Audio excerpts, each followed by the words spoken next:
श्रीवासा।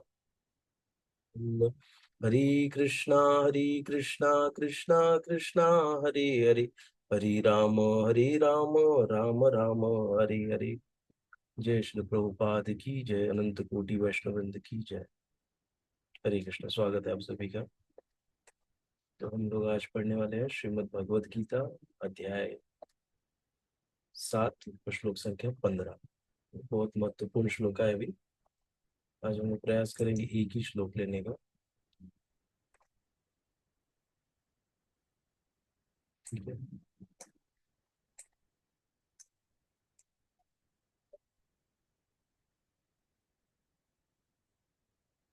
तो हमने कल भी पढ़ा था, बहुत महत्वपूर्ण श्लोक था। क्या? देवी हर्ष गुणमयी मम माया दुरत्यया मामे वये प्रपद्यन्ते मायाम एताम तरन्ति ते। भगवान की जो माया शक्ति है उसको पार पाना बहुत दुष्कर है, लेकिन जो मेरी शरण लेता है, जो मेरे शरणागत हो जाता है, वो इसे सरलता से पार कर सकता है। भगवान ये बोले। तो इसका अर्थ क्या बोले, हमको क्या बता रहे हैं कि मेरी शरण मतलब भगवान के नामों का जप करो। इसके ऊपर हमने विस्तृत कल चर्चा किया ना। भागवतम पढ़ो, भगवत गीता पढ़ो, ज्यादा से ज्यादा समय अपना आध्यात्मिकता में गुजारो ना। इससे क्या होगा, माया का प्रभाव हमारे ऊपर नहीं रहेगा ना। और हम लोग क्या होंगे, हम लोग शुद्ध सत्व में आएंगे ना। नहीं तो हम लोग रजोगुण तमोगुण और इन गुणों के अधीन होके हम जब कार्य करेंगे तो क्या होगा, हमको कष्ट ही कष्ट मिलते रहेगा। ये हमने पढ़ा था, तो आज का हम लोग पढ़ते हैं। न माम दुष्कृति नो मूढ़ा प्रपद्यन्ते नराधमाः माया मायया अपहृत ज्ञाना आसुरं भावम् आश्रिताः।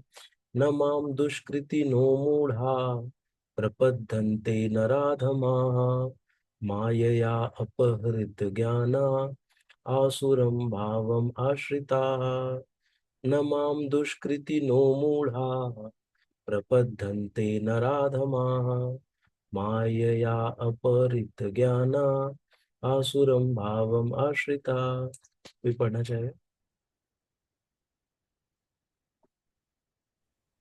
मैं पढ़ती हूँ प्रभु जी। पढ़िए बाबू।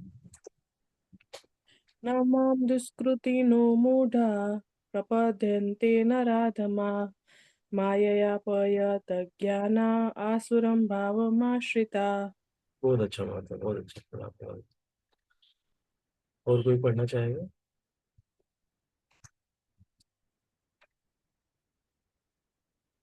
प्रभु जी मैं पढ़ती। पढ़िए। नमां नमां दुष्कृतिनो मूढ़ा प्रपद्यन्ते नराधमा मायया अपहृत ज्ञान। मायया अपहृतज्ञाना आसुरं भावमाश्रिता। बहुत अच्छा, धन्यवाद। तो हम लोग आगे देखते हैं वर्ड टू वर्ड मीनिंग। न नहीं, माम मेरी, दुष्कृति न दुष्ट, मूढ़ा मूर्ख, प्रपद्यन्ते शरण ग्रहण करते हैं, नर अधमा मनुष्यों में, अधम मायया माया के द्वारा, अपहृत ना। जैसे हम लोग कहीं रुक जाते, समझ में नहीं आ रहा तुरंत यहाँ पे देखने का, तो यहाँ पे इसका संधि विच्छेद किया, मायया अपहृत ज्ञाना। तो यहीं से बोल दे रहे हैं, मायया अपहृत ज्ञाना, ऐसा करके। आसुरम आसुरी भावम प्रकृति या स्वभाव को आश्रिता स्वीकार किए हुए। जो निपट मूर्ख है, जो मनुष्यों में अधम है, जिनका ज्ञान माया द्वारा हर लिया गया है, तथा जो असुरों की नास्तिक प्रकृति को धारण करने वाले हैं, ऐसे दुष्ट मेरी शरण नहीं ग्रहण करते। फिर से एक बार पढ़ते एक एक शब्द को ध्यान से। जो निपट मूर्ख है ना, मतलब मूर्खों में भी टॉप लेवल का मूर्ख। जो मनुष्यों में अधम है, हाँ, मनुष्य है लेकिन मनुष्य में अधम मतलब क्या है, मनुष्य होके भी वो क्या है, पशु है। मनुष्यों में अधम मतलब क्या हो गया ना, पशु हो गया सीधा। मनुष्य दिख रहा है मनुष्य के रूप में, लेकिन है वो पशु। जिनका माया द्वारा, जिनका ज्ञान माया द्वारा हर लिया गया है ना। माया द्वारा हर लिया गया मतलब क्या, कि वो सब उठ पटांग के कार्य कर रहा है। दिमाग तो बहुत तेज है, लेकिन जो उसका तेज दिमाग है वो कहाँ लग रहा है ना, भौतिकता में और आगे बढ़ने के लिए लगा रहा है दिमाग ना। तो क्या वो बोल रहे हैं, जिनका ज्ञान माया द्वारा हर लिया गया है। ऐसा ज्ञान क्या किया, माया द्वारा हर लिया गया है। तो हर लिया मतलब छीन लिया गया है, ले लिया गया है। तथा जो असुरों की नास्तिक प्रकृति को धारण करने वाले हैं ना। असुर क्या होते हैं, नास्तिक प्रकृति वाले होते हैं ना। असुर मतलब जो भगवान के सुर में सुर नहीं लगाता उसको असुर कहते हैं। मतलब जो भगवान को नहीं मानता ना, तो नास्तिक प्रकृति को धारण करते हैं। नास्तिक मतलब क्या, कि जो भगवान को नहीं मानता है उसको नास्तिक कहते हैं। तो ऐसा व्यक्ति जो भगवान को मानता ही नहीं है, ऐसे दुष्ट मेरी शरण नहीं ग्रहण करते ना। भगवान बता रहे कौन भगवान की शरण में नहीं आता, तो ये सब लोग हैं जो भगवान की शरण में नहीं आते ना। तो इसमें सारे आ जाते हैं फिर, कोई बचा नहीं है, भगवान ने सबको कवर कर दिया है इसमें। तात्पर्य, अभी देखिए ये इसमें कौन आ गया समझ गया ना आप लोग। इसमें ज्ञान बहुत है लेकिन भगवान को मान नहीं रहे, बहुत दिमाग चला रहे, बहुत अच्छा अच्छा प्रवचन दे रहे हैं, लेकिन भगवान भगवान है उनको स्वीकार नहीं कर रहे ना। तो हम मायावादियों को समझ सकते हैं यहाँ पे, मायावादी आ जाते हैं जो किसी नियम कानून को नहीं मानते हैं। वैसे तात्पर्य, भगवत गीता में यह कहा गया है कि श्री भगवान के चरण कमलों की शरण ग्रहण करने से मनुष्य प्रकृति के कठोर नियमों को लांघ सकता है। अगर भगवान शरण का ग्रहण कर लेंगे तो जो कठोर नियम है उसको हम लांघ सकते हैं ना। कठोर नियम क्या है ना, प्रकृति के कठोर नियम, जन्म मृत्यु लेते रहना ना। जन्म होगा मृत्यु होगी, जन्म होगा मृत्यु होगी, ये कठोर नियम है ना, जन्म मृत्यु का। इसको लांघ जाते हैं हम लोग, मतलब वापस से यहाँ पे जन्म नहीं होगा। हाँ, तो उसी को यहाँ कह रहे हैं मनुष्य प्रकृति के कठोर नियम है, कठोर नियम है ना, उसको क्या करते हैं, अच्छे से लांघ जाता है ना। तो ऐसे बताते हैं, आएगा अभी आगे चल के, या तो भागवतम में पढ़ा है कि भगवान ऐसी कृपा करते हैं कि जो बहुत बड़ी जो नदी है ना, वैतरणा नदी बोल लो, या जो भी इस प्रकृति को पार करना है, हम इस जो जन्म मृत्यु के चक्र से बाहर आना है ना, तो उसके लिए बोलते हैं भगवान कि वो जो वैतरणा नदी है ना, उसको एक गोखुर के जो गड्ढा हो जाता है, जैसे गाय का बछड़ा चलता है तो एक नीचे क्या हो जाता है कि उसके पैर के चापों से गड्ढा हो जाता है, तो गड्ढे में जितना पानी जमा हो जाता है, कहते हैं बस उसको हम लोग को पार करने में बहुत मेहनत लगती है क्या, नहीं, तो इतनी बड़ी नदी वो क्या हो जाती है, तो छोटे से गोखुर के पानी की जैसे हो जाती है, जिसमें जो पानी गाय गैया माता अगर दबा के चली जाती है ना, चरण रख के, बारिश में देखते कीचड़ हो जाता है, तो एक गड्ढा बन गया, तो उसमें जो पानी जमा हो जाता है उतना खाली बस हमको क्रॉस करना रहता है ना। तो भगवान की कृपा से ऐसा होता है ना, जो भगवान की शरण ग्रहण करते हैं। यहाँ पर यह प्रश्न उठता है कि फिर विद्वान, दार्शनिक, वैज्ञानिक, व्यापारी, शासक तथा जनता के नेता सर्वशक्तिमान भगवान श्री कृष्ण के चरण कमलों की शरण क्यों नहीं ग्रहण करते। हाँ, तो क्यों नहीं ग्रहण करते, ये प्रश्न उठता है फिर। बड़े बड़े जन नेता विभिन्न विधियों से विभिन्न योजनाएं बनाकर अत्यंत धैर्य पूर्वक जन्म जन्मांतर तक प्रकृति के नियमों से मुक्ति की खोज करते हैं, किंतु यदि वही मुक्ति भगवान के चरण कमलों की शरण ग्रहण करने मात्र से संभव हो, तो ये बुद्धिमान और श्रमशील मनुष्य इस विधि को क्यों नहीं अपनाते, क्वेश्चन उठता है। गीता इसका उत्तर अत्यंत स्पष्ट शब्दों में देती है। समाज के वास्तविक विद्वान नेता यथा ब्रह्मा, शिव, कपिल, कुमारगण, मनु, व्यास, देवल, आसित, असित, जनक, प्रहलाद, बलि तथा अनेक तथा उनके पश्चात मध्वाचार्य, रामानुजाचार्य, श्री चैतन्य तथा बहुत से अन्य श्रद्धावान दार्शनिक, राजनीतिज्ञ, शिक्षक, विज्ञानी आदि हैं, जो सर्वशक्तिमान परम पुरुष के चरणों में शरण लेते हैं। किंतु जो लोग वास्तविक दार्शनिक, वैज्ञानिक, विज्ञानी, शिक्षक, प्रशासक आदि नहीं हैं, किंतु भौतिक लाभ के लिए ऐसा बनते हैं, वे परमेश्वर की योजना या पथ को स्वीकार नहीं करते। उन्हें ईश्वर का कोई ज्ञान नहीं होता। वे अपनी सांसारिक योजनाएं बनाते हैं और संसार की समस्याओं को हल करने के लिए अपने व्यर्थ प्रयासों के द्वारा स्थिति को और जटिल बना लेते हैं। चूंकि भौतिक शक्ति इतनी बलवती है, इसलिए वह नास्तिकों की अवैध योजनाओं का प्रतिरोध करती है और योजना आयोगों के ज्ञान को ध्वस्त कर देती है। भौतिक शक्ति इतनी प्रबल है ना कि क्या होगा कि विफल कर देगी। हाँ, उन लोग की अवैध योजना जो भी खराब योजना बना रहे उसको प्रतिरोध करती है ना। योजना आयोगों के ज्ञान को ध्वस्त कर देती है। कौन? माया शक्ति। हम्म। और क्या रहता है मेन तो आनंद लेना है ना। सांसारिक योजनाएं बनाते हैं, संसार की समस्याएं को हल करने के लिए व्यर्थ प्रयास करते हैं। नास्तिक योजना निर्माताओं को यहाँ दुष्कृति न कहा गया है, जिसका अर्थ है दुष्ट जन। कृति का अर्थ पुण्यात्मा होता है। नास्तिक योजना निर्माता कभी कभी अत्यंत बुद्धिमान और प्रतिभाशाली होता है, क्योंकि किसी भी विराट योजना के लिए, चाहे वह अच्छी हो या बुरी, बुद्धि की आवश्यकता होती है। लेकिन नास्तिक की बुद्धि का प्रयोग परमेश्वर की योजना का विरोध करने में होता है। इसलिए नास्तिक योजना निर्माता दुष्कृति कहलाता है, जिससे सूचित होता है कि उसकी बुद्धि तथा प्रयास उल्टी दिशा की ओर होते हैं। हम्म, ऐसा गीता में यह स्पष्ट कहा गया है कि भौतिक शक्ति परमेश्वर के पूर्ण निर्देशन में कार्य करती है। इसका कोई स्वतंत्र प्रभुत्व नहीं है। क्या? भौतिक शक्ति किसके अंडर कार्य करती है? भगवान के। उसका कोई स्वतंत्र प्रभुत्व नहीं है। जिस प्रकार छाया पदार्थ का अनुसरण करती है, उसी प्रकार ये शक्ति भी कार्य करती है ना। छाया पदार्थ का अनुसरण करती है मतलब क्या? पदार्थ मतलब क्या? हमारा शरीर।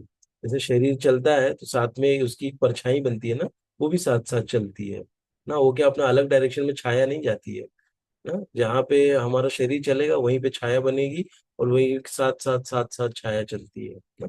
उसी प्रकार ये शक्ति भी कार्य करती है ना। भगवान की जो शक्ति है, ये प्रकृति भौतिक शक्ति, ये भी भगवान के निर्देशन में कार्य करती है। तो भी ये भौतिक शक्ति अत्यंत प्रबल है, और नास्तिक अपने अनिश्वरवादी स्वभाव के कारण यह नहीं जान सकता कि वह किस तरह कार्य करती है। न ही वह परमेश्वर की योजना को जान सकता है। मोह तथा रजो एवं तमो गुणों में रहकर उसकी सारी योजनाएं उसी प्रकार ध्वस्त हो जाती हैं, जिस प्रकार भौतिक दृष्टि से विद्वान, वैज्ञानिक, दार्शनिक, शासक तथा शिक्षक होते हुए भी हिरण्यकशिपु तथा रावण की सारी योजनाएं ध्वस्त हो गई ना। हम देख सकते हैं कि रावण और हिरण्यकशिपु कितने विद्वान थे और कितने शक्तिशाली थे ना, शासक थे, शिक्षक थे। कि सारी योजनाएं क्या हो गई? ध्वस्त हो गई। ये दुष्कृति या दुष्ट चार प्रकार के होते हैं, जिनका वर्णन नीचे दिया गया है। पहला, मूढ़। वे जो कठिन श्रम करने वाले भारवाही पशुओं की भांति निपट मूर्ख होते हैं। वे अपने श्रम का लाभ स्वयं उठाना चाहते हैं, अतः वे भगवान को उसे अर्पित करना नहीं चाहते। भारवाही पशु का उपयुक्त उदाहरण गधा है। इस पशु से उसका स्वामी अत्यधिक कार्य लेता है। गधा यह नहीं जानता कि वह अहर्निश किसके लिए काम करता है। वह घास से पेट भरकर संतुष्ट रहता है। अपने स्वामी से मार खाने के भय से केवल कुछ घंटे सोता है, और गधी से बार बार लात खाने के भय के बावजूद भी अपनी काम तृप्ति पूरी करता है। कभी कभी गधा कविता करता है और दर्शन बघाड़ता है, किंतु उसके रेंकने से लोगों की शांति भंग होती है। ऐसी ही दशा उन सकाम कर्मियों की है, जो ये नहीं जानते कि वे किसके लिए कर्म करते हैं। वे ये नहीं जानते कि कर्म यज्ञ के लिए है। ऐसे तो ये गधा की जगह पे अगर हटा दें और मनुष्य रख दे तो भी ये बराबर गधा सब फिट हो जाएगा ना। मनुष्य भी, हम लोग भी यही कर रहे हैं ना, जो गधा कर रहा है। हम्म, ऐसा ऐसे लोग जो अपने द्वारा उत्पन्न कर्मों के भार से दबे रहते हैं, प्रायः यह कहते सुने जाते हैं कि उनके पास अवकाश कहाँ कि वे जीव की अमरता के विषय में सुने। ऐसे मूढ़ों के लिए नश्वर भौतिक लाभ ही जीवन का सब कुछ होता है। फिर से पढ़ते हैं। ऐसे लोग जो अपने द्वारा उत्पन्न कर्मों के भार से दबे रहते हैं ना। अपने द्वारा उत्पन्न कर्म, ना कर्म कौन उत्पन्न करता है? हम ही उत्पन्न करते हैं ना। और उसी के भार में हम दबे रहते हैं। प्राय ये कहते सुने जाते हैं कि उनके पास अवकाश कहाँ कि वे जीव की अमरता के विषय में सुने। ऐसे मूढ़ों के लिए नश्वर भौतिक लाभ ही जीवन का सब कुछ होता है, भले ही वे अपने श्रम फल के एक अंश का ही उपभोग कर सके।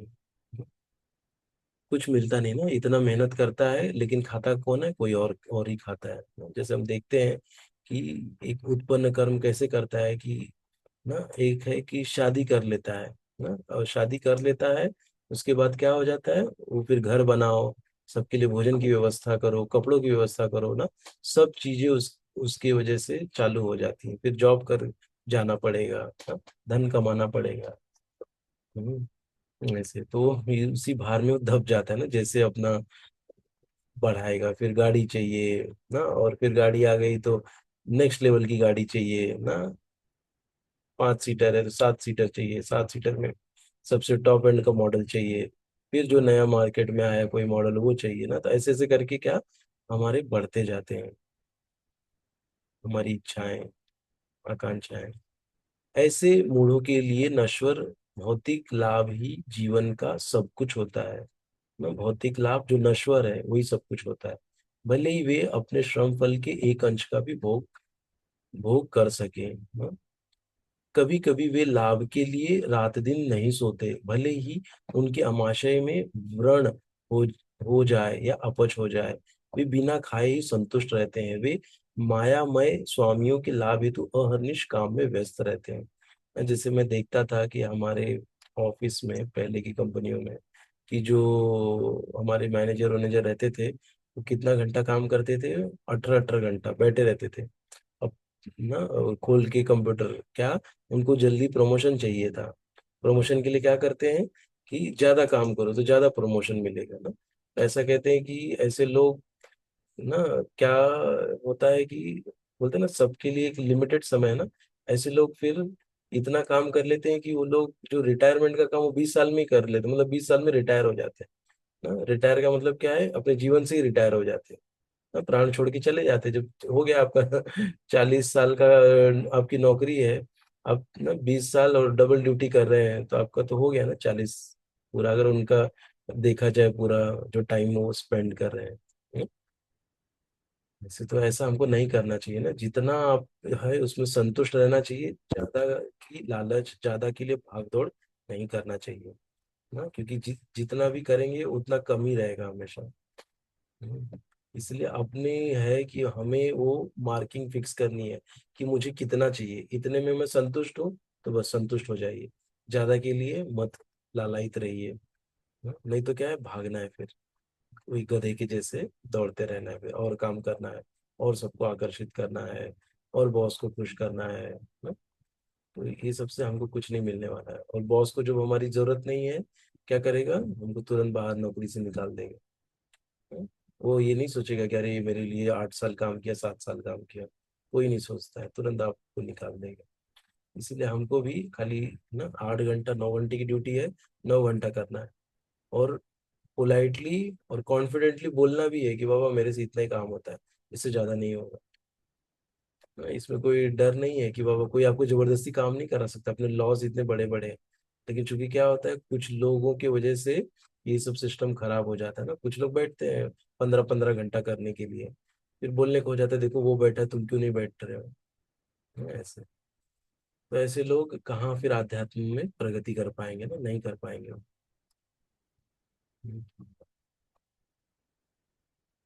अपने असली स्वामी से अनभिज्ञ रहकर ये मूर्ख कर्मी माया की सेवा में व्यर्थ ही समय गंवाते हैं।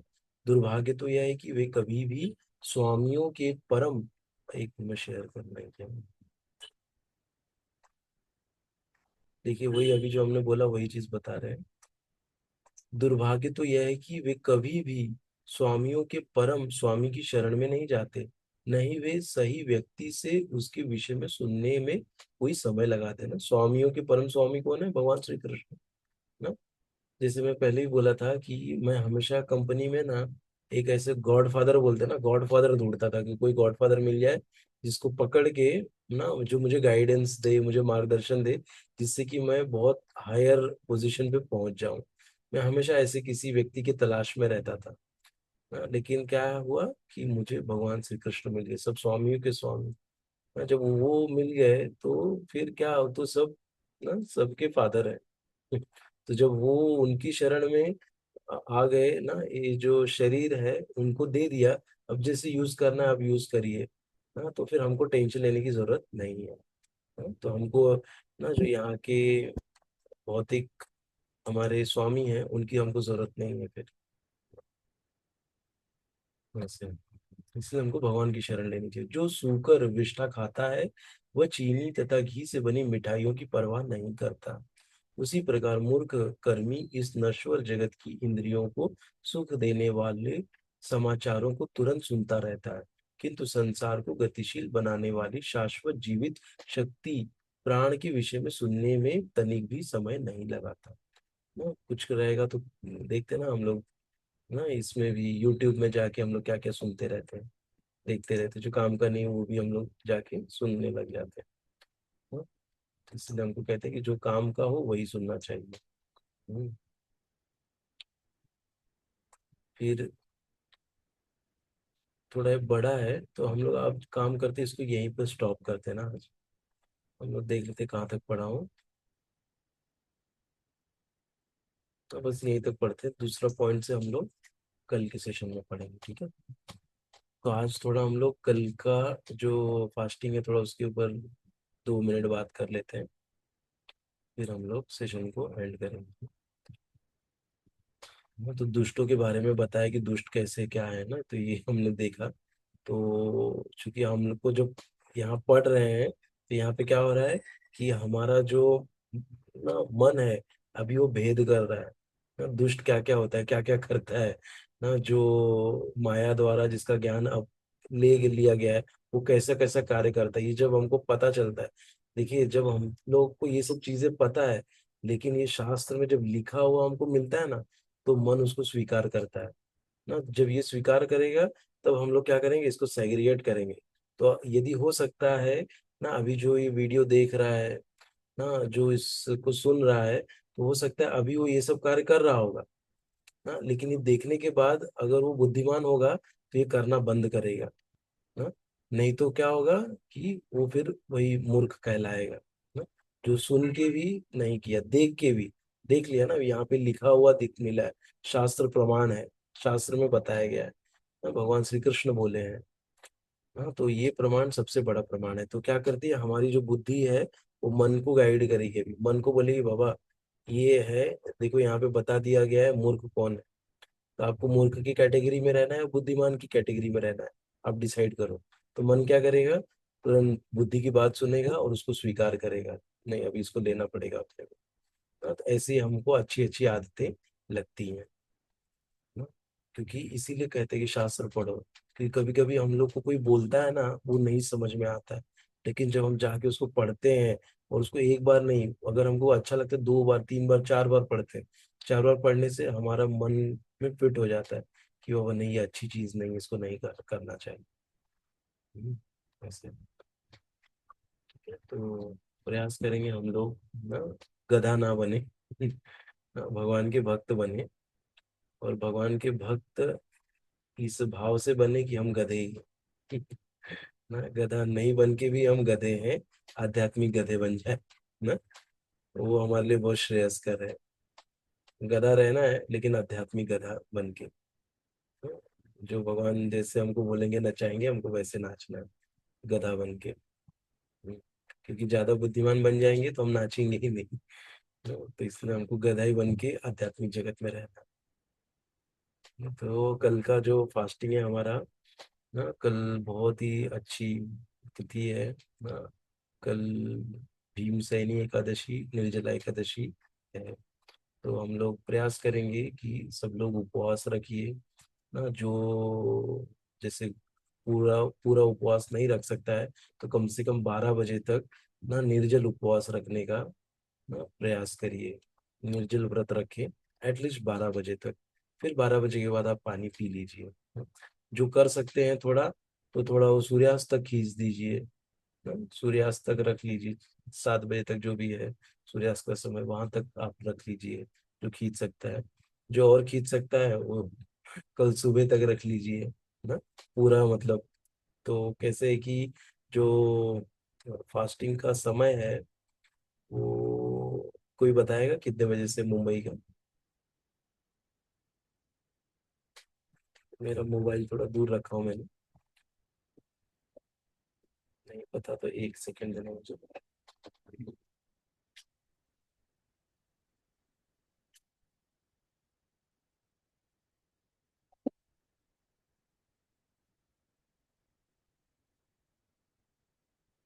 जो पारण का समय है, पारण निकल उपवास प्रारंभ का समय जो है वो 6:01 है। हाँ, तो 6:01 से फास्टिंग चालू होगा निर्जला एकादशी का। तो 6 बजे के पहले हम पानी पी सकते हैं। हाँ, 6 बजे के पहले आप पानी पी लीजिए और फिर उसके बाद तो फास्टिंग प्रारंभ कर सकते। ऐसे नहीं कि आज रात 12 बजे तक पियो, ऐसा नहीं। हमारा ना सूर्योदय से चलता है। हाँ, सूर्य से हमारा वो रहता है। तो सूर्योदय कब होता है? सुबह 6 बजे दिखा रहे हैं। तो सवेरे नहा धो लीजिए और पानी वानी पी लीजिए। हाँ, ऐसे।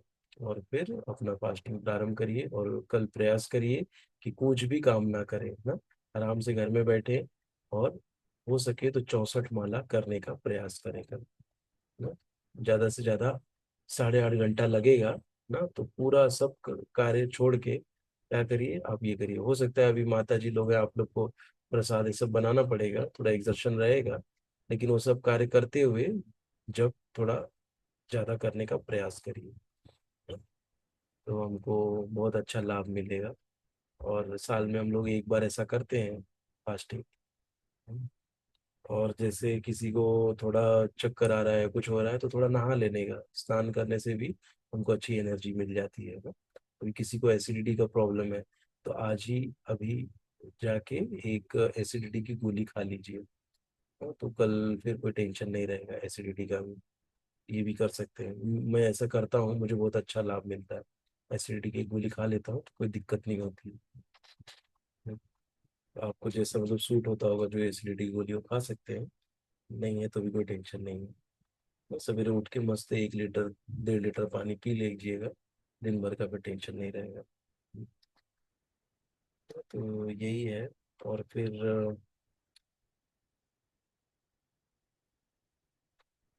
2 मिनट बाकी है, बस 4 मिनट है। थोड़ा इसका कथा हम लोग अभी पढ़ ले क्या? थोड़ा अभी आज जल्दी सोना भी था, लेकिन पढ़ लेते हैं। कल पता नहीं हम लोग इतना पोजीशन में रहेंगे कि नहीं पढ़ने के, तो अभी पढ़ लेते हैं। युधिष्ठिर ने कहा, एकादशी व्रत कथा है। युधिष्ठिर ने कहा, जनार्दन, ज्येष्ठ मास के शुक्ल पक्ष में जो एकादशी पड़ती है, कृपया उसका वर्णन कीजिए। भगवान श्री कृष्ण बोले, राजन, इसका वर्णन परम धर्मात्मा सत्यवती नंदन व्यास जी करेंगे, क्योंकि ये संपूर्ण शास्त्रों के तत्वज्ञ और वेद वेदांगों के पारंगत विद्वान हैं। तब वेद व्यास जी कहने लगे, दोनों ही पक्षों की एकादशियों के दिन भोजन न करें। द्वादशी के दिन स्नान आदि से पवित्र हो फूलों से भगवान केशव की पूजा करें। फिर नित्य कर्म समाप्त होने के पश्चात पहले ब्राह्मणों को भोजन देकर अंत में स्वयं भोजन करें। राजन, जनना शौच और मरना शौच में भी एकादशी को भोजन नहीं करना चाहिए। यह सुनकर भीमसेन बोले, परम बुद्धिमान पितामह, मेरी उत्तम बात सुनिए। राजा युधिष्ठिर, माता कुंती, द्रौपदी, अर्जुन, नकुल और सहदेव ये एकादशी को कभी भोजन नहीं करते तथा मुझसे भी हमेशा यही कहते हैं कि भीमसेन, तुम भी एकादशी को न खाया करो। किंतु मैं उन लोगों से यही कहता हूँ कि मुझसे भूख नहीं सही जाएगी।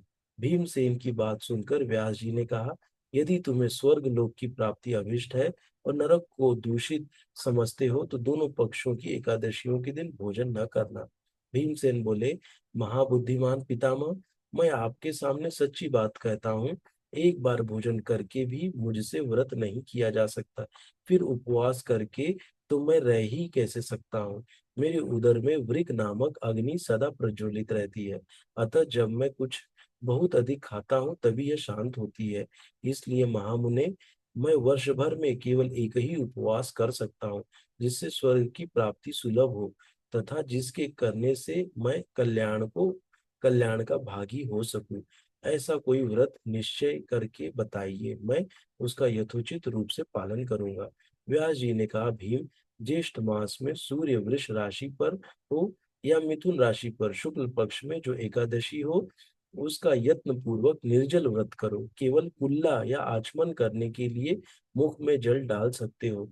उसको छोड़कर किसी प्रकार का जल विद्वान पुरुष मुख में न डाले, अन्यथा व्रत भंग हो जाता है। एकादशी